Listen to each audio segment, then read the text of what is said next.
இந்திய அரசின் வேளாண்மை மற்றும் உழவர் நல அமைச்சகம் வழங்கும் ஃபார்ம் டு சிட்டி. இது உழவர்களுக்கான வேளாண் வானொலி. இந்நிகழ்ச்சியின் விளம்பரதாரர் இந்திய அரசின் வேளாண்மை மற்றும் உழவர் நல அமைச்சகம்.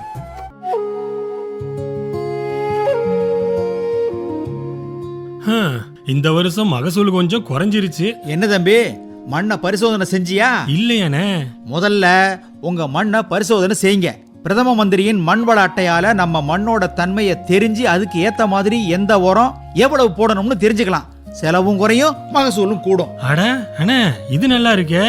வளமான விவசாயத்துக்கு மண் ஆரோக்கியம் ரொம்ப முக்கியங்கிறீங்க. இப்பவே பக்கத்துல இருக்கிற நம்ம வேளாண்மை துறை அலுவலகத்துக்கு போறேன், மண் பரிசோதனை செய்யறேன், மண் வள அட்டையை வாங்குறேன். நீ கில்லாடி தான் போ.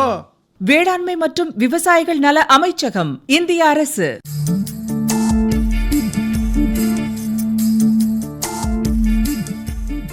வணக்கம் நேயர்களே. இன்றைய ஃபார்ம் டு சிட்டி நிகழ்ச்சியில் நம்மோடு இணைந்திருப்பவர் வேலூர் மாவட்டம் சீக்கராஜபுரத்தை சேர்ந்த பிரதீபன் அவர்கள். வணக்கம் பிரதீபன். வணக்கம் சார். சொல்லுங்கள் பிரதீபன், நம்ம நிகழ்ச்சி தொடங்கிறதுக்கு முன்னாடி உங்ககிட்ட நான் பேசிகிட்டு இருந்தேன். அந்த சமயத்தில் நீங்கள் சொன்னீங்க, நீங்கள் ஒரு எம்இ கிராஜுவேட்ன்ட்டு, அதாவது ஒரு காலேஜில், இன்ஜினியரிங் காலேஜில் ஃபேக்கல்ட்டியாக இருந்திருக்கீங்க. ஆமாங்க சார். அந்த துறையிலேருந்து, அதாவது ஒரு கல்வியாளராக இருந்து அந்த துறையிலேருந்து விவசாயத்தை நோக்கி உங்களுடைய பயணம் எப்படி அமைஞ்சது, நீங்கள் எப்படி இதுக்காக தயார்படுத்திக்கிட்டீங்க, இன்றைக்கி ஒரு விவசாயியாக உங்களோட வாழ்க்கை தரம் எப்படி இருக்குது, இந்த விஷயங்களை கூட ஷேர் பண்ணிக்கோங்க. நேயர்களுக்கு என்னோட முதற்கண் வணக்கம் சார். நான் சின்ன வயசுலேருந்து பார்த்திங்கன்னா, நமக்கு காலையில் எழுந்த உடனே அந்த செடியை பார்க்கணும், அந்த மாதிரியான ஒரு ஆர்வம் இருந்துச்சு. அது கூடவே பார்த்திங்கன்னா, நம்ம ஊர் பக்கத்தில் பார்த்திங்கன்னா அந்த வயல்வெளி அதெல்லாம் பார்க்கும்போது ஒரு ஆர்வம் இருந்துக்கிட்டே இருந்ததுங்க சார். அதனால் பார்த்திங்கன்னா, நான் பிஇ முடிச்சுட்டு எம்இ முடிச்சுட்டு சில பொருளாதார காரணங்களுக்காக நான் வேலைக்கு போயிருந்தேன். போயிட்டு என்னோடய பொருளாதார தேவை முடிஞ்சதும் நான் விவசாயத்தை நோக்கி வந்திருக்கிறேன் சார். வந்துட்டு அதில் இப்போ ஒரு 10 வருஷமாக நான் தீவிர விவசாயம் பண்ணிக்கிட்டு இருக்கேங்க சார். ஓகே, உங்களுடைய விளைச்சல் அனுபவங்கள் என்னென்ன இருக்குது சொல்லுங்களேன். நாம் பார்த்திங்கன்னா, நெல் முதல்ல பார்த்திங்கன்னா காய்கறியை நாம் மெயினாக ஃபோக்கஸ் பண்ணிக்கிட்டு இருக்கோம் சார். காய்கறி, அப்புறம் பார்த்திங்கன்னா நெல், அப்புறம் வாழை, இதெல்லாமே நம்ம பண்ணியிருக்கிறோம் சார். ஓகே, நிலம் எப்படி நீங்கள் ஹேண்டில் பண்ணுறீங்க? இப்போ இவ்வளோ வெரைட்டி ஆஃப் கிராப்ஸை நீங்கள் பயிர் வைக்கும்போது இதற்கு அந்த நீர் மேலாண்மை, நில மேலாண்மை இருக்கு இல்லையா, இதெல்லாம் எப்படி நீங்கள் பண்ணுறீங்க? உங்களோட அனுபவங்களில் நீங்கள் என்னென்ன கற்றுக்கிட்டீங்க இந்த 10 வருஷ பயணத்தில், இந்த விஷயம் கொஞ்சம் ஷேர் பண்ணுங்களேன். Okay sir.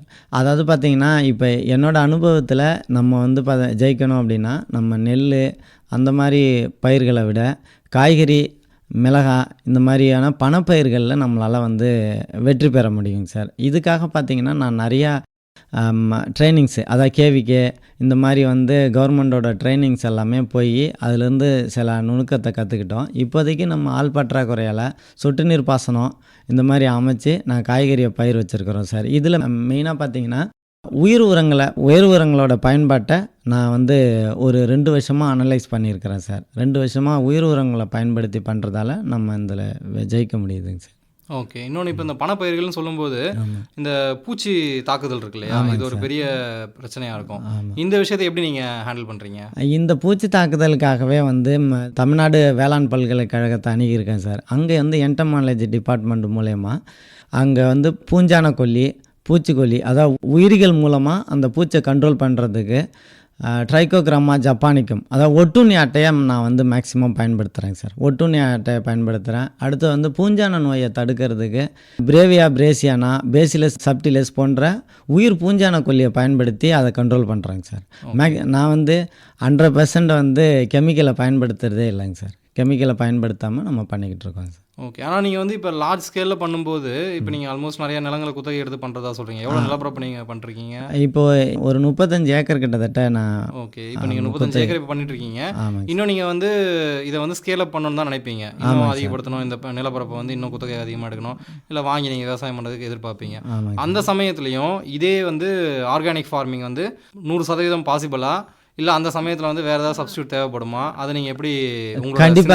கண்டிப்பாங்க சார். என்னோட எய்மில் இது எல்லாமே பாசிபிள் தான் சார். 100% நம்ம மண்ணை வளப்படுத்த முடியுங்க சார். பசுந்தாள் உரங்கள், அப்புறம் பார்த்தீங்கன்னா வந்து இப்போ நான் என்ன பண்ணுறேன் அப்படின்னாக்கா, இந்த ஆலை அதாவது அரிசி ஆலைகள்லேருந்து எடுத்துகிட்டு வர கார்பன் அவங்களோட உமியோட வேஸ்ட்டை வந்து நான் இதுக்காக பயன்படுத்துகிறேன் சார். உமியோட வேஸ்ட்டு, அடுத்தது பார்த்திங்கன்னா இந்த சிஎன்ஜியோட வேஸ்ட்டு அந்த ஸ்லட்ஜை எடுத்து நம்ம பயன்படுத்திக்கிட்டு இருக்கோம் சார். அதனால் இதுக்கு காஸ்ட்டு ரொம்ப சீப்பாகவும் இருக்குது, நம்ம போடுறதுக்கும் வசதியாக இருக்குங்க சார். அதை பயன்படுத்தி பண்ணும்போது காய்கறியோட தரம் வந்து இம்ப்ரூவ் ஆகிருக்குங்க சார். இதுக்காக வந்து நம்ம கோயம்புத்தூரில் இருக்கக்கூடிய ஃபாரஸ்ட்ரி காலேஜ் அவங்கக்கிட்ட நான் ட்ரைனிங் போயிருந்தேன். அதாவது பயோசார் ரெடி பண்ணி கொடுக்குறாங்க. அதாவது தேவையற்ற மர கழிவுகள்லேருந்து அந்த பயோசாரை வந்து எப்படி யூஸ் பண்ணி நம்ம வந்து பயிர்களுக்கு யூஸ் பண்ணணும், அது மூலயமா உயிர்ம கறியை வந்து மரக்கறி வேஸ்ட்டு உமி இதிலேருந்து நம்ம எப்படி தயாரிக்கிறது அப்படிங்கிறத போய் கற்றுக்கிட்டு வந்தோம். அந்த பயோசார் வந்து மேட்டுப்பாளையத்துலேருந்து நமக்கு கிடைக்கிது. அதாவது ரொம்ப சீப்பான காஸ்ட்டு. அது மூலயமா நம்மளோட மண் வளத்தை அதாவது மண் வளத்தில் பார்த்திங்கன்னா கார்பன் கண்டென்ட் இல்லாமல் போகிறது தான். பழைய காலத்தில் பார்த்திங்கன்னா எல்லாருமே வந்து பார்த்திங்கன்னா மாடு ஆடு இவங்க எல்லாருமே ஒரு வீட்லேயும் 10 மாடு 20 மாடு வச்சுருப்பாங்க. அதோட வேஸ்ட் எல்லாமே பயன்படுத்தினாங்க. இப்போ யாருமே கிராமங்கள்லேயே மாடுகள் இல்லாமல் போயிடுச்சு. இதனால் அதோட கார்பன் கண்டென்ட் வந்து குறைவாக இருக்குது அப்படின்னு சொல்லி என்னோட வயலை எல்லாமே மண் பரிசோதனை செஞ்சு தான் நான் பயன்படுத்துவேன் சார். மண் பரிசோதனை செய்யும் போது அவங்க வந்து கேவிகேவோட வேளாண் விஞ்ஞானிகள் என்ன சொல்கிறாங்கன்னா, கார்பன் கண்டென்ட் வந்து குறைவாக இருக்குது, அதை இம்ப்ரூவ் பண்ணுறதுக்கு நீங்கள் என்ன வழியெல்லாம் பண்ணலாம் அப்படின்னு சொல்லி கொடுத்தாங்க. அது மூலமாக நான் இம்ப்ரூவ் பண்ணிக்கிட்டு இருக்கேன் சார். அதனால் இயற்கை விவசாயம் 100% சாத்தியமே சார். ஓகே. இன்னொன்று இப்போ இந்த இயற்கை விவசாயத்தை பற்றி நீங்கள் சொல்லும்போது முதல்ல வந்து கால்நடை செல்வத்தை பற்றி தான் அதிகமாக சொல்கிறீங்க. ஆமாம். இப்போ இந்த கால்நடை செல்வம்ன்றது எந்த அளவுக்கு நீங்கள் சொன்ன மாதிரி உண்மைதான், ரொம்ப குறைஞ்சிருச்சு. இது ரெண்டுத்தையுமே மேலாண்மை பண்ண முடியல. அதே மாதிரி ஆள் பற்றாக்குறையால் ஒன்று விவசாயத்தில் கவனம் செலுத்த முடியும், இல்லை கால்நடை செல்வங்களை இது பார்க்குற மாதிரி ஆயிடுச்சு இப்போ நிலமை. நீங்கள் வந்து இன்னொரு அவென்யூவாக உங்களோட வருமானத்தை பெருக்கிக்கிறதுக்கு இந்த கால்நடை சார்ந்த தொழில்களும் செய்கிறதா சொல்கிறீங்க. ஆமாங்க சார். அதை பற்றி கொஞ்சம் விலாவரியாக சொல்லுங்கள். அதாவது பார்த்திங்கன்னா இப்போ என்னோட நெல் பயிரில் நான் வந்து பார்த்திங்கன்னா தாய்லாந்து, இந்தோனேஷியா அந்த மாதிரி நாடுகள்லாம் சுற்றுலா சென்று பார்த்து வந்திருக்கேன் சார். அங்கே இருக்கிற விவசாயிகள் என்ன பண்ணுறாங்க அப்படின்னா, வாத்துங்களை வந்து நெல் வயலில் இயற்கை முறைக்கு பயன்படுத்துகிறாங்க. அந்த வாத்துங்கள் வந்து ஒரு நெல்லோட பயிர் 20 நாள் ஆன பயிரில் அந்த வாத்துங்களை வந்து இளம் வயது வாத்துங்களை வந்து மேய விடுறாங்க. மேய விடும்போது அங்கே தேவையற்ற பூச்சி புழு எல்லாத்தையுமே வந்து அது சாப்பிட்டுடுதுங்க சார். அது இல்லாமல் அந்த செடியை வந்து நெல்லோட பயிரை வந்து களைச்சி விடுறதால அதோட தூர் வெடிப்பும் அதிகமாக இருக்குது. இது மூலமாக ஒரு வெண்மை புரட்சியும் நம்மளால் செய்ய முடியுது. அதாவது நம்ம தமிழ்நாட்டிலேருந்து அதிகப்படியான வாத்து முட்டைகள் வந்து கேரளாவுக்கு வந்து ஏற்றுமதி ஆகுது. அவங்களுக்கு வந்து பார்த்திங்கன்னா இங்கேருந்து ஒரு 13 ரூபா வரைக்கும் அதை வந்து வாங்குகிறாங்க. அது மூலயமா என்னோட வருமானத்தை பெருக்கலான்னு ஒரு முயற்சியிலையும் ஈடுபட்டுக்கிட்டு இருக்கிறேன் சார். அதுக்கான இப்போ வந்து பண்ணை குட்டைகள், வாத்து மேயறதுக்கான குட்டைகள் எல்லாமே பயன்படுத்துகிறோம். அது இல்லாமல் இந்த இயற்கை உரத்தை மேம்படுத்துறதுக்காக இப்போதைக்கு சோனாலி கோழி ஒரு 400 கோழி வச்சு அது மூலயமாவும் இப்போ வருமானத்தை ஈடுபட்டுக்கிட்டு இருக்கோம் சார். ஓகே, ரொம்ப அருமையாக வந்து விவசாயம், கால்நடை மேலாண்மை இது எல்லாத்தையும் வந்து தெளிவாக சொல்லிட்டீங்க. அடுத்ததாக வந்து இந்த விஷயங்கள்லாம் வந்து நம்ம நிகழ்ச்சியோட பேரே வந்து ஃபார்ம் டு சிட்டி. அதாவது நீங்கள் ஊரில் விளைவிக்கிற உங்கள் நிலத்தில் விளைவிக்கிற பொருட்களை எப்படி நீங்கள் வந்து நகரத்துக்கு கொண்டு வந்து சந்தைப்படுத்துறீங்க அப்படின்றது தான் நம்ம நிகழ்ச்சியோட அடுத்த கேள்விகளாக இருக்க போகுது. சரிங்க சார். அந்த கேள்விகளுக்கு நீங்கள் பதில் சொல்கிறதுக்கு முன்னாடி ஒரு நல்ல பாட்டை கேட்டுட்டு வந்துடுவோம்.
ஒரு பாடல் இடைவேளைக்கு அப்புறம் திரும்ப நம்ம நிகழ்ச்சியை தொடர்றோம்.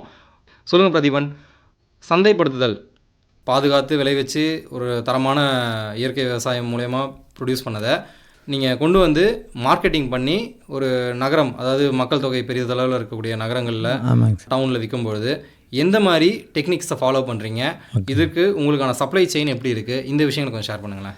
அதாங்க சார். நான் முதல்ல என்ன பண்ணிக்கிட்டு இருந்தோம்னா, இப்போ நம்ம தோட்டத்தில் விளைவிக்கிற காய்கறி எல்லாமே வியாபாரிங்களை நோக்கி கொடுத்துக்கிட்டு இருந்தோம் சார். அதில் பார்த்தீங்கன்னா, இப்போ நம்ம ஒரு கத்திரிக்காயை ஒரு சந்தையில் ரூ. 60 விற்கிதுன்னா, அவங்க வந்து 3ல் 1 ரூ. 20 மட்டுமே எடுத்தாங்க. அதனால் பார்த்தீங்கன்னா, இப்போ நாம் என்ன பண்ணுறோம், நாம் வந்து படிச்சுட்டு ஒரு இளைய தலைமுறையில் புதுமையாக பண்ணணும் அப்படிங்கிறதுக்காக, அதை மெயினாக நாங்கள் ஃபஸ்ட்டு என்ன பண்ணோம் அப்படின்னாக்க, ஃப்ரெண்ட்ஸ் சர்க்கிளில் நம்ம இப்போ என் கூட படித்தவங்க அவங்கெல்லாம் பார்த்திங்கன்னா ஒரு நல்ல ஒரு சிட்டியில் எல்லாமே இருக்காங்க. அவங்களுக்கு நம்ம முதல்ல இதை சப்ளை பண்ணோம் சார். அதாவது கருங்குருவை அரிசி, கருப்பு கவுனி அரிசி, இந்த மாதிரி நல்லெண்ணெய் முற்றிலுமாக இயற்கையில் விளைவித்த எள்ளை கொண்டு மரச்செக்கில் ஆட்டி அவங்களோட வீட்டு தேவைக்கு நம்ம வந்து முதல்ல கொடுத்துட்ருக்கோம் சார். அதுக்கப்புறம் பார்த்திங்கன்னா, நாட்டுக்கோழி முட்டையை வந்து எல்லோரும் இப்போ விரும்பி சாப்பிட்றாங்க. அந்த நாட்டுக்கோழி முட்டையும் எல்லாமே வந்து ஃப்ரெண்ட் சர்க்கிள் மூலயமா சிட்டிங்களுக்கு வந்து அனுப்பிட்டுருக்கோம். நகரங்கள் பார்த்திங்கன்னா வேலூர் அனுப்புகிறோங்க சார். வேலூர், செங்கல்பட்டு, சென்னை, அப்புறம் ஓசூர் அனுப்புகிறோம் சார். ஓசூரில் பார்த்திங்கன்னா நம்மளோட வாழை, காய்கறி இந்த மாதிரி ஐட்டத்துக்கு அங்கே அனுப்புகிறோம். முட்டை, அரிசி இதெல்லாமே வந்து சென்னைக்கு, செங்கல்பட்டு இந்த மாதிரி நகரங்களுக்கு நம்ம அனுப்புகிறோம் சார். இதுக்கு மெயினாக வந்து நாங்கள் வந்து சோஷியல் மீடியாவையும் பயன்படுத்துகிறோங்க சார். அது மூலயமா நம்ம சமூக வலைதளம் மூலமாக நம்ம பிரதானமாக நம்மளோட விற்பனை வாய்ப்புகளை ஏற்படுத்திக்கிறோம் சார். கண்டிப்பாக நீங்கள் சொல்கிறது உண்மையாகவே 100க்கு 100 உண்மை. இன்றைக்கி உலகத்துக்கு வந்து அந்த சமூக வலைதளம்ன்றது எல்லாருக்குமே கை கொடுக்குதுன்றதை வந்து நீங்கள் சொல்கிற உங்கள் அனுபவத்தில் தெரிஞ்சுக்க முடியுது. இப்போ அடுத்ததான் இந்த விஷயங்கள்லாம் வந்து நீங்கள் ஆல்மோஸ்ட் ஒரு இடத்துல ப்ரொடியூஸ் பண்ணி ஒரு 100 கிலோமீட்டர் 200 கிலோமீட்டர் தாண்டி உங்களோட பொருட்களை வந்து சந்தைப்படுத்துறீங்க.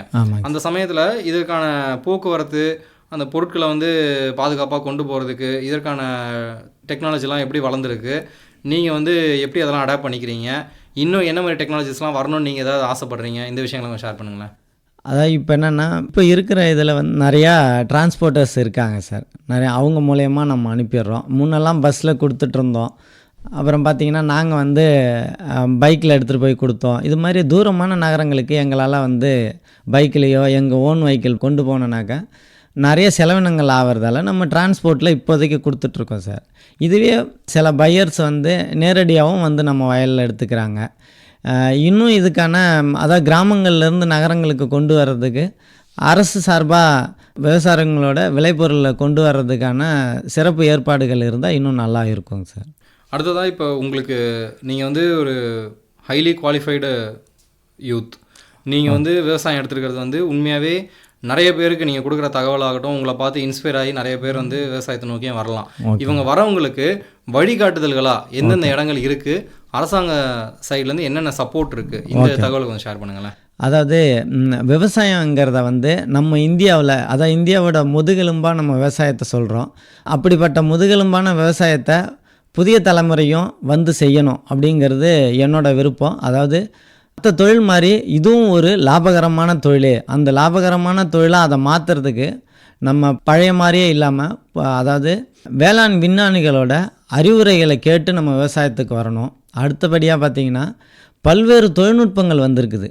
அதாவது சொட்டு நீர் பாசனம், அப்புறம் பார்த்திங்கன்னா உங்களுக்கு வந்து இப்போ ஆட்டோமேட்டிவ் இரிகேஷன், அப்புறம் வந்து சென்சார் கண்ட்ரோல், இந்த மாதிரி தொழில்நுட்பங்களை பயன்படுத்தி ட்ரோன் டெக்னாலஜி யூஸ் பண்ணி நம்ம மருந்து தெளிக்கிறது, இந்த மாதிரி வந்து நவீன தொழில்நுட்பங்களை வந்து பயன்படுத்தி நம்ம விவசாயத்துக்கு வந்தால் மற்ற தொழில் மாதிரி இதுவும் ஒரு லாபகரமான தொழிலும் கூட, ஒரு மன மகிழ்ச்சியான தொழிலும் கூட. காலையில் எழுந்து பார்த்தனாக்கா ஒவ்வொரு நாளும் ஒரு புத்துணர்ச்சி, ஒரு ஆர்வம், ஒரு புதுமையான ஒரு அனுபவத்தை நாம் வந்து கற்றுக்கலாம். அதனால் வந்து இதுக்கு பல்வேறு விதமான அரசு சலுகைகளும், மத்திய மாநில அரசுகள் வந்து சொட்டு நீர் பாசனத்துக்கு வந்து 100% மானியம் அந்த மாதிரியும் வழங்குறாங்க. இப்போ சந்தைப்படுத்துதல், அதே மாதிரி அடுத்த ஜென்ரேஷன் வந்து எப்படி இந்த விவசாயத்தை வந்து நோக்கி பயணிக்கணும், எந்த ஒரு எண்ணத்தோடு நுழையணும், இந்த விஷயங்கள்லாம் ரொம்ப தெளிவாக சொன்னீங்க.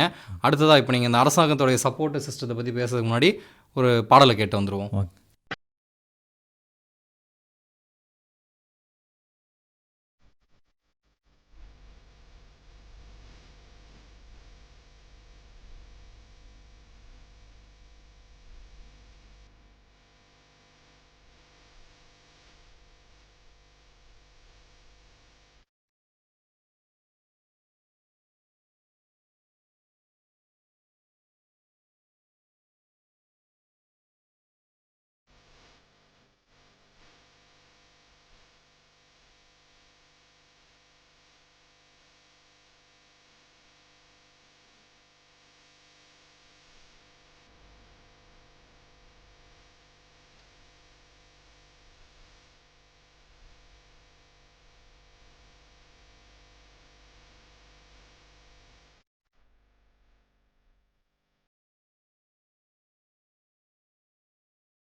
பாடல் இடைவேளையை தொடர்ந்து சொல்லுங்கள் பிரதீபன், எப்படி வந்து அரசாங்கத்தின் சப்போர்ட் சிஸ்டம் எப்படி இருக்குது, எப்படி வந்து இதை அணுகணும், இந்த விஷயங்களை ஷேர் பண்ணுங்களேன். இப்போதைக்கு அதாவது பார்த்திங்கன்னா மத்திய மாநில அரசுகள் வந்து பல்வேறு சலுகைகளை வந்து விவசாயத்துக்கு கொடுக்குறாங்க. உதாரணமாக பார்த்திங்கன்னா சொட்டு நீர் பாசனம், ட்ரோன் வாங்கிறதுக்கு மானியம், சொட்டு நீர் பாசனம் வந்து 70% மானியம், 75% மானியம், 100% மானியம் என்ற மாரி பல்வேறு கேட்டகரியாக பல்வேறு மானியங்களை வழங்குகிறாங்க. அடுத்தது பார்த்திங்கன்னா புதிய தலைமுறைகளுக்கு அந்த தொழில்நுட்பத்தை பயிற்சியாகவும் வழங்குறாங்க. கேவிகே இந்த மாதிரி மத்திய அரசோட நிறுவனம், மாநில அரசோட வேளாண் விஞ்ஞானிகள், இயக்குநர்கள் பல்வேறு மாவட்டங்கள்லேயும் அதற்கான பயிற்சியும் வழங்குறாங்க. அந்த பயிற்சியை நம்மளோட புதிய தலைமுறை கற்றுக்கிட்டு வரணும். அடுத்தது விற்பனை வாய்ப்புக்கும் வந்து பார்த்திங்கன்னா நம்மளோட ஒழுங்குமுறை விற்பனை கூடங்கள், அடுத்தது ஈனாம் திட்டம், மத்திய அரசோட ஈனாம் திட்டத்தில் வந்து நம்மளோட பொருளை வந்து நேரடியாக நம்ம வந்து விற்கவும் வாங்கவும் இதுக்கு நல்ல வாய்ப்பாக இருக்குது. அதெல்லாமே பயன்படுத்திக்கிட்டு விவசாயத்துக்கு புதிய தலைமுறை வந்து நல்லா பயனடையலாம். கண்டிப்பாக பிரதீபன், உங்களுடைய எண்ணங்களும் ஆசைகளுமான இளைய தலைமுறைகள் இன்னும் இந்த விவசாயத்தில் அதிகமாக ஈடுபடணும், லாபகரமான தொழிலாக இது எல்லாருக்குமே சென்றடையணுன்றது எங்களுடைய சார்பாக நாங்கள் உங்களுக்கு வாழ்த்துக்கள் தெரிவிச்சுக்கிறோம். ஓகே, நன்றி. இந்த வாய்ப்பை கொடுத்த ஆகாஷ்வாணி சென்னைக்கும் இந்த நிகழ்வை கேட்கும் நேயர்களுக்கும் எனது மனமார்ந்த நன்றி.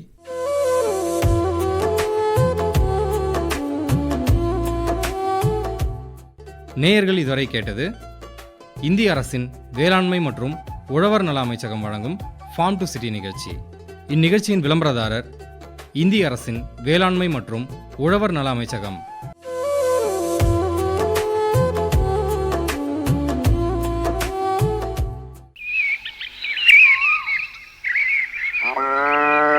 இந்த முறை விதை உரம் வாங்க பணம் கிடைச்சது ரொம்ப உதவியா இருந்துச்சு. எப்படிண்ணே? பிரதம மந்திரி கிசான் சம்மான் நிதி திட்டத்துல சேர்ந்தேன். ஆண்டுக்கு 6000 ரூபாய் 3 தவணைகளா நேரடியா வங்கி கணக்குக்கு வந்துச்சுல்ல. பிரதம மந்திரி கிசான் சம்மான் நிதி திட்டத்தின் மூலம் தகுதியுள்ள விவசாயிகளுக்கு ஆண்டுதோறும் 6000 ரூபாய் நிதி உதவி நேரடியாக வங்கி கணக்கில் வழங்கப்படுகிறது. நீங்களும் தகுதி பெற்றிருந்தால் அருகிலுள்ள பொது சேவை மையம் அல்லது வேளாண்மை துறை அலுவலகத்தை அணுகி பதிவு செய்து பயனடையுங்கள். வேளாண்மை மற்றும் விவசாயிகள் நல அமைச்சகம், இந்திய அரசு.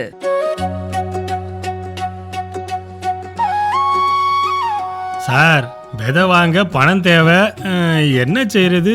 பிரதம மந்திரியின் கிசான் கிரெடிட் கார்டு வாங்குங்க. குறைஞ்ச வட்டியில தேவையான விவசாய கடன் கிடைக்கும். அப்படியா? இது ரொம்ப உதவியா இருக்குமே. விவசாய செலவுகளுக்கு எளிய கடன் வசதி தருவது நம்ம பிரதம மந்திரியின் கிசான் கிரெடிட் கார்டு. அருகிலுள்ள தேசியமயமாக்கப்பட்ட வங்கியையோ அல்லது கூட்டுறவு வங்கி கிளைகளையோ தொடர்பு கொண்டு விண்ணப்பிக்கலாம்.